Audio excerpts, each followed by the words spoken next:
todos os pontos de vista, a figura de Franklin Roosevelt marcou um antes e um depois na história política americana.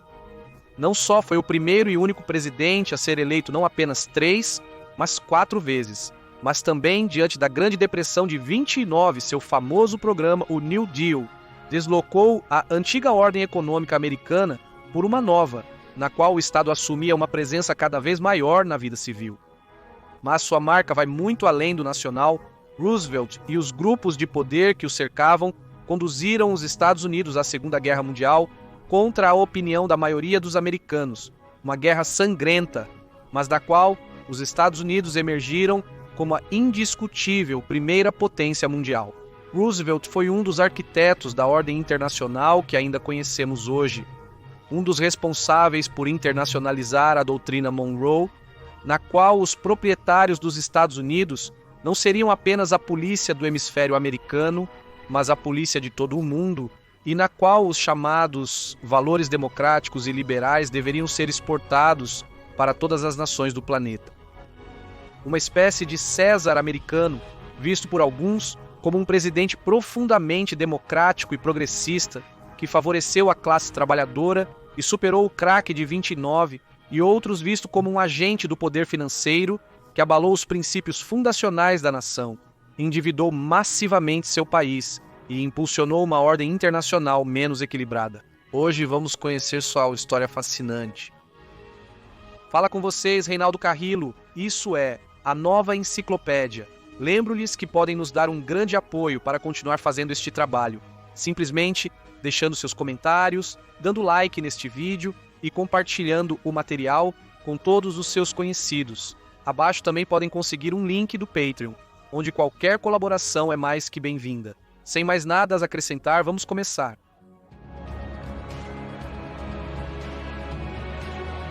Franklin Delano Roosevelt nasce em 30 de janeiro de 1882 no condado de Dutchess, no estado de Nova York.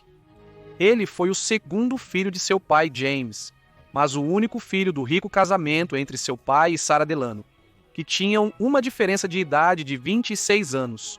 O pai de Franklin era advogado de profissão, mas sua fortuna estava no campo dos negócios, ferrovias e propriedade de terras. Ele fazia parte dos Roosevelts que haviam se estabelecido em Nova York muitas décadas atrás, com um setor da família se filiando ao Partido Democrata e outro ao setor republicano. A família de sua mãe, por outro lado, também se destacava por sua aristocracia e fortuna, embora estivessem mais ligados ao setor mercantil e à navegação marítima. Franklin foi batizado na Igreja Episcopal Americana e cresceu em uma casa de tipo rural, onde sempre teve contato com a natureza. Sua infância foi marcada pela presença de sua mãe, que decidiu educá-lo em casa com a ajuda de tutores para praticar esportes como a caça, a equitação e o polo. Mas sua predileção foi sempre a navegação à vela, graças a seu pai. Além disso, desde cedo viajava frequentemente para a Europa, o que o fez aprender francês e alemão precocemente, além de se familiarizar com o velho continente. Aos 14 anos de idade, chega o momento de sair de casa e ele deve se mudar para o estado de Boston para frequentar um colégio preparatório afiliado à Igreja Episcopal. Sem se destacar academicamente, ele se forma em 1900 e no mesmo ano é admitido na Universidade de Harvard no curso de Artes e História. No entanto, o início desta nova fase seria ofuscado pela morte de seu pai longevo no final daquele mesmo ano, após um estado de saúde ruim. Pouco depois disso, seu primo quinto, chamado Theodore Roosevelt, acaba assumindo como 26º presidente dos Estados Unidos da América, e Franklin desenvolve uma relação com ele, a quem via como um referencial a seguir. Isso abre para Franklin as portas da Casa Branca e de todo o seu círculo de influência, sendo apenas um jovem de 20 anos, de quase 1,90 m, com cabelo castanho e olhos de tom azulado que lhe davam um ar de vigor juvenil. Durante seus estudos em Harvard, passou despercebido, destacando-se apenas como editor do jornal da universidade. De sua presença passiva nos círculos da Casa Branca, começa a se relacionar com sua prima quinta e também sobrinha de Theodore Roosevelt, Anna Eleanor, por quem fica fascinado pelo seu trabalho em obras de caridade. Não demora muito para surgir um romance entre eles até que se concretiza um compromisso no final de 1903. Até então, Franklin não só havia concluído seus estudos, mas também havia desenvolvido um pleno interesse na política. Por isso, retorna a Nova York em 1904 para se matricular na Faculdade de Direito da Universidade de Colômbia. Lá, ele começa a prestar mais atenção às questões do governo de seu primo quinto, Theodore, que havia conseguido a reeleição naquele mesmo ano. E no início de 1905, formaliza seu casamento com Eleanor Roosevelt, concebendo sua primeira filha um ano depois. Na universidade, não se destaca como um estudante notável, mas como alguém que via o direito apenas como um elemento necessário para entrar no mundo político. Por volta de 1907, ele já cumpria os requisitos para se formar, mas estranhamente não o faz após passar no exame para exercer a advocacia no estado de Nova York. Assim, ele começa a trabalhar em uma distinta firma de Wall Street na divisão de direito marítimo, e justamente no final do ano ocorre o nascimento de seu primeiro filho homem. Embora ele pratique o direito por mais algum tempo, ele sempre o faz com a mesma indiferença com que o estudou.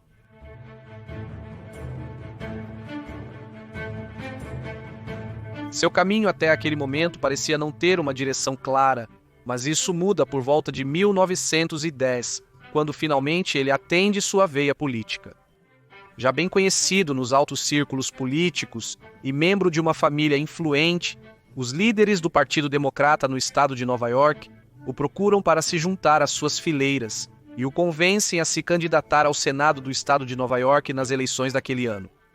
Franklin tinha apenas 28 anos de idade e já era um homem de presença imponente, mas com uma aura familiar, carismática e serena. E assim o jovem Franklin é eleito como senador estadual pouco depois do nascimento de seu quarto filho naquele ano. Franklin, então, se muda para a capital do estado e lá começa a se destacar por um fato particular. Ele lidera um pequeno grupo de reformistas democratas que faziam contraponto à velha guarda bem estabelecida da máquina do Partido Democrata em Nova York. Conhecida e famosa por exercer um forte controle político sobre Manhattan há várias décadas. Ao se mostrar como um opositor ao clientelismo e ao tráfico de influência, ganha renome no estado. Como dado significativo é nesta etapa, em 1911, que Franklin se inicia formalmente na maçonaria, passando a fazer parte da loja Holland Lodge 8 de seu natal High Park. Para 1929 já havia alcançado o grau 32 do rito maçônico escocês, que era um dos mais elevados, e para a década de 1930 chega a seus passos políticos. Franklin se lança à reeleição como senador estadual de Nova York em 1912 e apoia Woodrow Wilson em sua nomeação como candidato presidencial. Quando Wilson ganha a presidência, retribui o apoio imediatamente, nomeando Franklin como novo subsecretário da Marinha em 1913. Com isso, Franklin deve deixar seu cargo de senador para embarcar agora em uma tarefa militar onde não tinha experiência, além de seu conhecido gosto pela navegação. Em 1914, enquanto seu quinto filho nascia, a Europa enfrentava o mais sangrento conflito bélico até então. Apesar da neutralidade mantida pelos Estados Unidos, a Franklin, como seu secretário, cabe a tarefa de preparar o complexo militar marítimo. Ao entrar os Estados Unidos na guerra, Franklin agora se encontrava realizando turnês por bases navais estrangeiras e ajudando na direção de operações militares no Mar do Caribe. Ao retornar, sua esposa Eleanor percebe que Franklin havia sido infiel por muito tempo e pede o divórcio, mas ele rejeita por razões políticas que concordam em preservar o casamento. Mas sem a intimidade de antes e até mesmo vivendo separados com a guerra finalizada, Roosevelt deixa seu cargo em 1920 para retomar seu caminho político, e uma amostra de suas habilidades, suas simpatias e o quanto havia escalado no estamento político é que na convenção do Partido Democrata, naquele ano, consegue uma histórica nomeação para a vice-presidência da República para as eleições presidenciais daquele ano, junto ao governador James Cox. No entanto, a dupla perde para os candidatos republicanos. E Franklin se afasta por um tempo da política. Mas sua vida muda de forma drástica. No verão de 1921, quando estava de férias na ilha Campobello, ao sudeste do Canadá. Foi lá que ele começou a experimentar sintomas de uma grave doença autoimune que, entre outras coisas, foi paralisando o movimento de seus membros. Ele tinha 39 anos e estava entrando no estágio mais vital de sua vida. Ele sofre muito com essa doença e fica acamado por semanas, mas seu ânimo não diminui. Sua personalidade carismática agora é complementada por uma determinação férrea no caráter que o leva a tentar de tudo para se recuperar. Mas nenhum método lhe traz tantos benefícios quanto a natação nas águas do sul dos Estados Unidos. Graças a isso, ele recupera gradualmente alguma mobilidade nas pernas e nos braços. No entanto, ele nunca conseguiu se recuperar completamente e, a partir daí, nunca mais voltaria a andar sem muletas, aparelhos ortopédicos ou o apoio de alguém. No meio dessa jornada, ela foi em seu nome a dezenas de reuniões por todo o estado de Nova York, tornando-se até uma grande oradora. Foram anos que passaram sem maiores incidentes, onde Franklin também conseguiu suportar sua agonia, graças à sua conhecida paixão por selos, ao ponto de acumular milhares deles. A história traz Franklin de volta à cena na Convenção Democrata de 1924, mas a partir daí ele não teria mais ação real, até a próxima convenção em 1928, quando lhe é apresentada a oportunidade de voltar ao palco público com 46 anos de idade. Foi então que o governador de Nova York, Alfred Smith, o encorajou a se candidatar como seu sucessor para o governo do estado, e embora Roosevelt mostrasse algumas reservas, eventualmente apresentou sua candidatura e obteve a vitória eleitoral. Em seu primeiro ano como governador, ele teve que lidar nada menos que com a queda mais catastrófica da Bolsa de Valores de Nova York, conhecida como o famoso Crash de 29, a pior crise financeira, econômica e social na história daquele país até então. Quase de um momento para o outro, a próspera Nova York se transforma em um cenário cotidiano de pobreza, desemprego, fome e ruína. Franklin consegue superar as dificuldades mais imediatas com os programas de ajuda do governo e, em 1930, é reeleito governador por uma margem maior que a primeira vez. Em seu segundo mandato, ele implementa políticas agressivas contra vários problemas do Estado e consegue se destacar como um dos mais bem posicionados para a Convenção Democrata Presidencial, na qual Franklin alcança o marco pessoal de obter a nomeação presidencial para as eleições de final de ano. Esta era a candidatura mais importante de sua carreira, com uma campanha desafiadora devido à sua condição física, mas cujo trabalho foi facilitado em grande parte pela realidade do país. O crash de 29 havia deixado graves sequelas econômicas e sociais, e quem era culpado pela crise era o presidente em exercício, o republicano Herbert Hoover. Diante deste cenário, Roosevelt era a opção alternativa, e assim acaba obtendo a vitória para se tornar o 32º presidente dos Estados Unidos.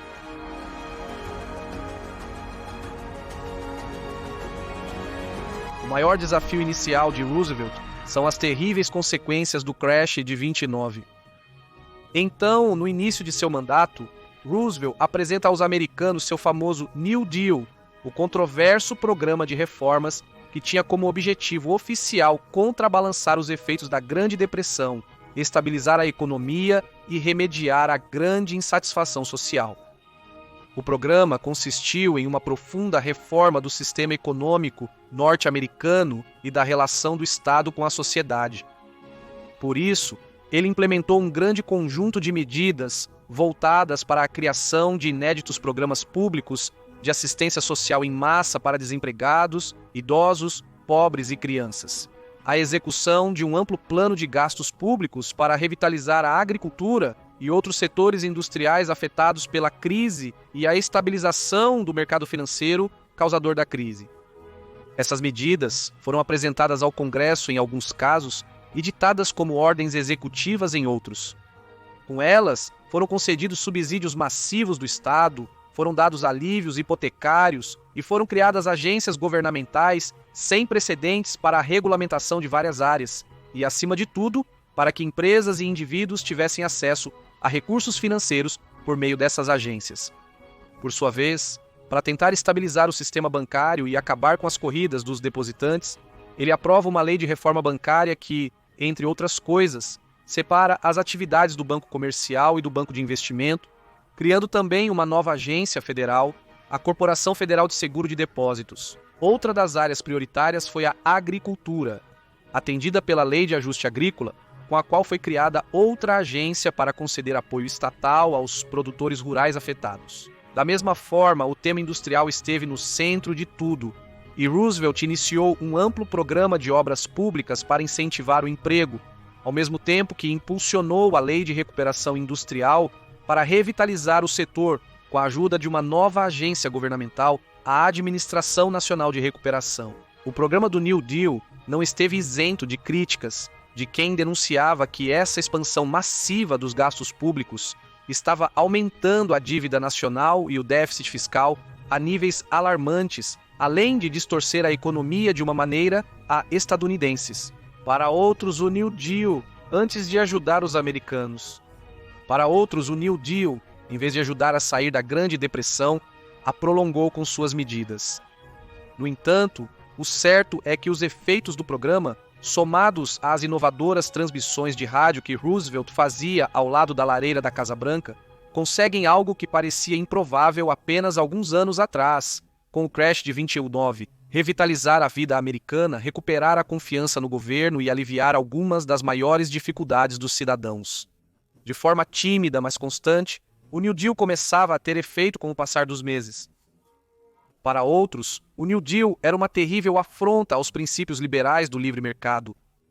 Denunciavam que o New Deal trazia uma expansão inédita dos poderes do governo e de sua intervenção econômica, com graves consequências a médio e longo prazo.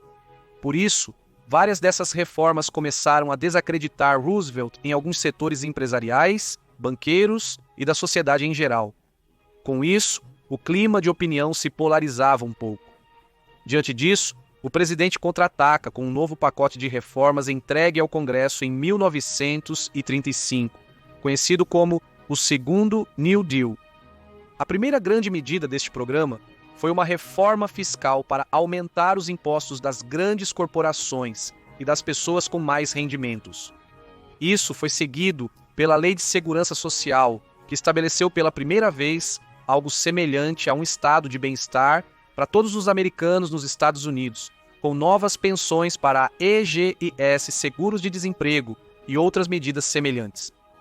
Assim como aprovou leis sindicais pela primeira vez que concediam aos trabalhadores o direito de negociar seus contratos coletivamente e que deram mais peso às agrupações sindicais no país. A tudo isso soma-se ainda a criação de uma nova agência, a Administração de Progresso de Obras, que amplia o grande programa anterior de obras para dar trabalho aos municipais, aos desempregados, em áreas como a construção de estradas e pontes e a conservação de parques nacionais. Algumas das medidas do primeiro e segundo New Deal foram rejeitadas pela Suprema Corte sob a alegação de que eram inconstitucionais, criando uma tensão entre Franklin e os juízes. Com resultados econômicos moderados, a situação estava melhorando, embora, como veremos mais adiante, não seria até a Guerra Mundial que a economia e a vida americana se levantariam como nunca. O primeiro governo de Roosevelt chegava então ao fim.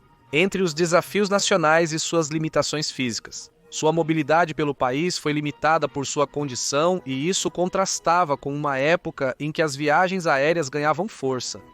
Havia até um acordo tácito com a imprensa para ocultar sua deficiência, o que incluía não mostrar Roosevelt em uma cadeira de rodas, mas apenas sentado em frente a mesas ou apoiado em pódios.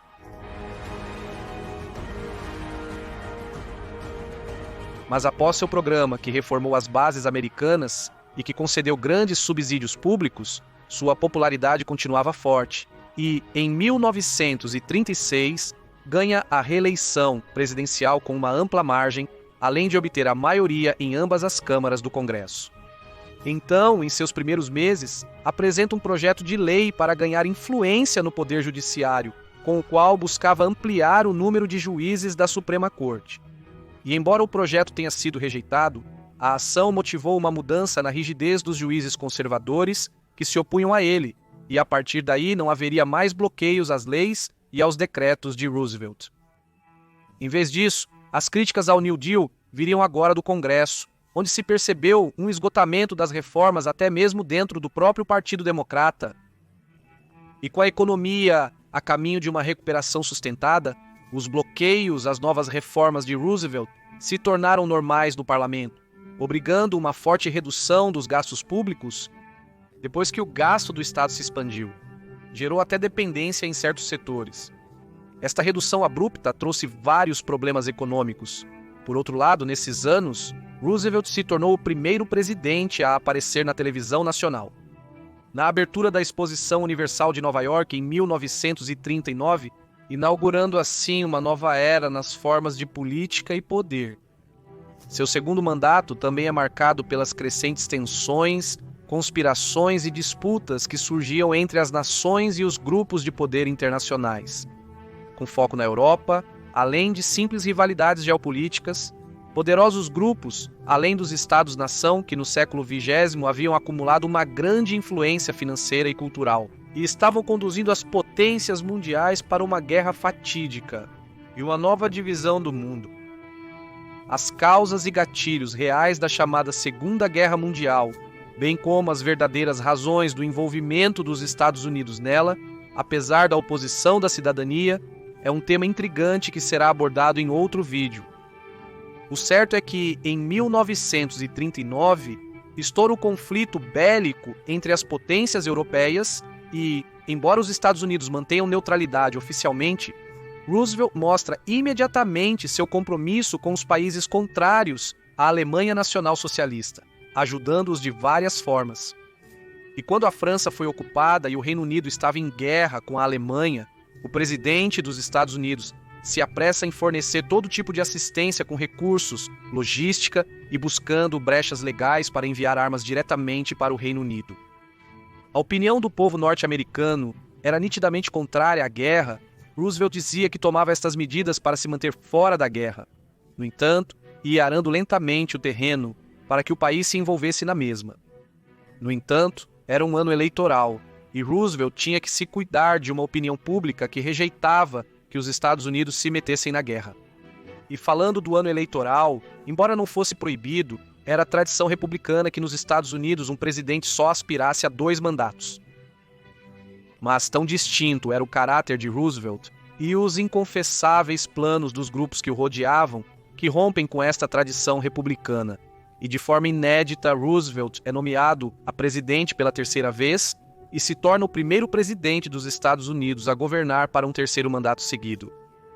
Sob este novo mandato, Roosevelt alinha mais notoriamente os Estados Unidos com o lado aliado, e buscando a maneira de contornar as leis nacionais e os acordos internacionais, começa aos poucos a facilitar ajuda militar de forma direta e discreta aos países aliados e a restringir a exportação de suprimentos essenciais a países como o Japão. Assim, a nação parecia se aproximar mais da guerra, apesar da oposição e indiferença da maioria dos norte-americanos, até que no final de 1941 se consuma o famoso ataque à base naval de Pearl Harbor, no Havaí, por parte do Império Japonês.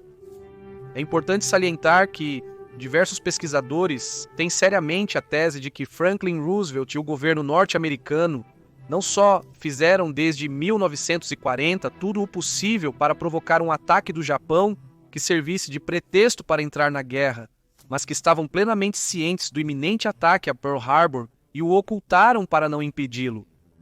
Esta tese se baseia em numerosos documentos oficiais, memorandos e em arquivos desclassificados anteriores ao ataque. E uma das investigações mais extensas a respeito está no livro chamado O Dia da Enganação, do veterano de guerra Robert Stinnett. Essas hipóteses, como dissemos, serão tratadas em outros vídeos, mas o certo é que os Estados Unidos se envolviam assim de forma direta em uma guerra declarada tanto ao Japão quanto à Alemanha. A nível interno ocorre um dos episódios mais controversos nos Estados Unidos, quando o presidente assina uma ordem executiva que abre caminho para o encarceramento massivo de japoneses no país, bem como seus descendentes, acompanhado de uma campanha nacional que justificava a guerra e degradava os gentílicos das potências do eixo.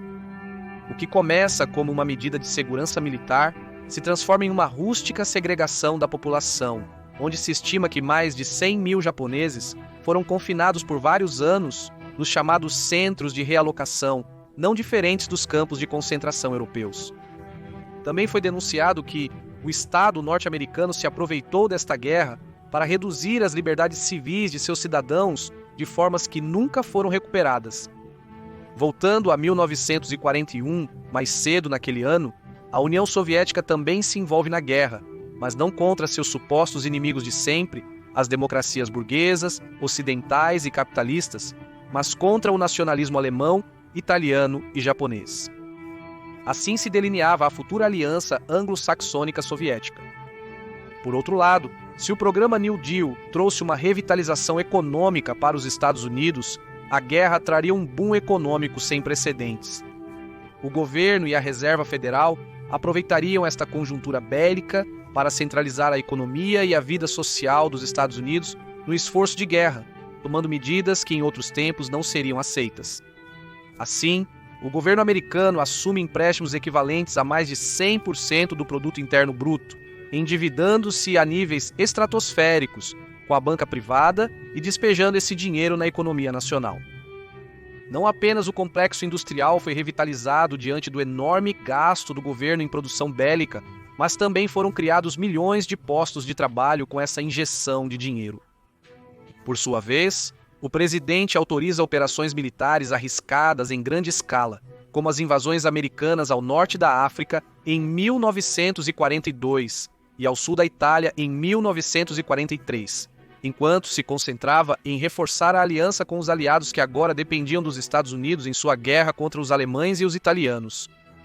Isso o leva a entender-se regularmente com o primeiro-ministro britânico Winston Churchill, ao mesmo tempo que consegue uma boa aproximação com o líder da União Soviética, Joseph Stalin.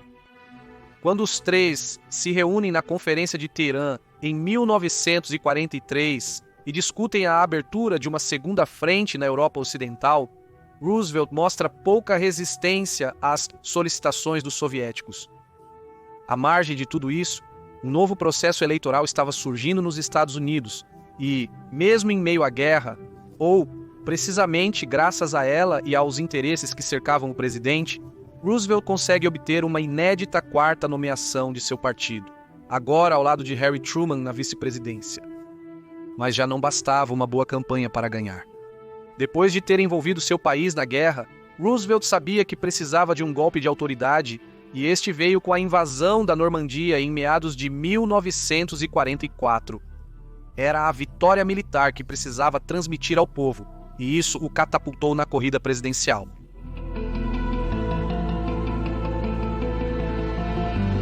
A guerra significava uma reconfiguração do poder mundial, e os Estados Unidos, já com antigas pretensões imperiais, juntamente com a Banca Internacional e outros fatores de poder, procurariam tirar o maior proveito possível desta guerra na construção de uma nova arquitetura internacional, onde finalmente eles seriam a potência suprema indiscutida, conseguindo ao final da guerra o início de um muito desejado domínio militar e econômico, não apenas nos países derrotados, mas em muitos de seus aliados europeus supostamente vitoriosos. Assim, por exemplo, Roosevelt foi promotor da Conferência Monetária e Financeira das Nações Unidas em 1944, conhecida como a famosa Conferência de Bretton Woods, onde os países aliados se reuniram para delinear o sistema monetário e financeiro após a guerra, e a potência do momento conseguiu que lá fossem acordadas as bases para a futura hegemonia mundial do dólar. Desses acordos nascem instituições como o Fundo Monetário Internacional e o Banco Mundial, mas o mais significativo foi a adoção implícita do dólar americano como moeda de referência global. É nessas conferências também que se vai delimitando como dividir a Europa e boa parte do mundo entre os anglo-saxões e a esfera soviética. Com este impulso, Roosevelt enfrentou os meses finais da campanha presidencial em 1944, embora muito à custa de sua saúde, que havia sofrido o diagnóstico de uma arteriosclerose avançada. Ainda assim, ele consegue a reeleição presidencial para um quarto mandato, só que com a margem de voto mais estreita de sua carreira. E após tomar posse como presidente novamente em 1945, retoma seus esforços na criação da nova ordem internacional pós-guerra, com sua assistência a reuniões como a Conferência de Yalta em fevereiro, de onde seriam estabelecidas as bases da chamada Organização das Nações Unidas, outro órgão de influência mundial como o Fundo Monetário Internacional e o Banco Mundial, onde grupos de poder associados aos Estados Unidos teriam muito mais influência do que qualquer outro Estado. Ao retornar aos Estados Unidos da América, já se notava a piora de sua saúde após as viagens, o que o levou a se apresentar sentado pela primeira vez perante o Congresso. Depois disso, ele decidiu tirar uns dias de descanso em sua cabana na Geórgia. Mas apenas alguns dias depois, na tarde de 12 de abril, Franklin sofre uma fatal hemorragia cerebral que acaba com sua vida, sem deixá-lo ver o final oficial da guerra que tanto o consumido. Era o término abrupto de seus 12 anos na Casa Branca, de onde influenciou todas as áreas da vida pública americana.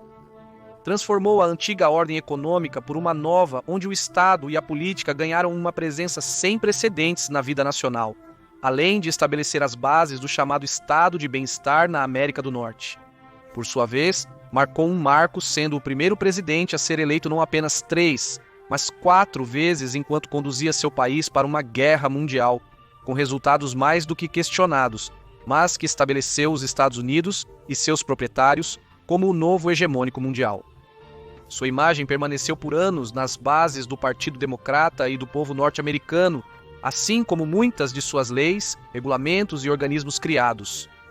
Sem dúvida, uma figura determinante para a história do país. Sua história é fundamental para entender o desenvolvimento não apenas dos Estados Unidos durante a segunda metade do século XX, mas também para compreender as tribulações da ordem internacional desde então. Dependendo de como se olha, um líder americano que tirou seu país da pior crise econômica e que favoreceu os desprotegidos, ou um agente do banco que minou para sempre os princípios filosóficos da nação e sua antiga política internacional.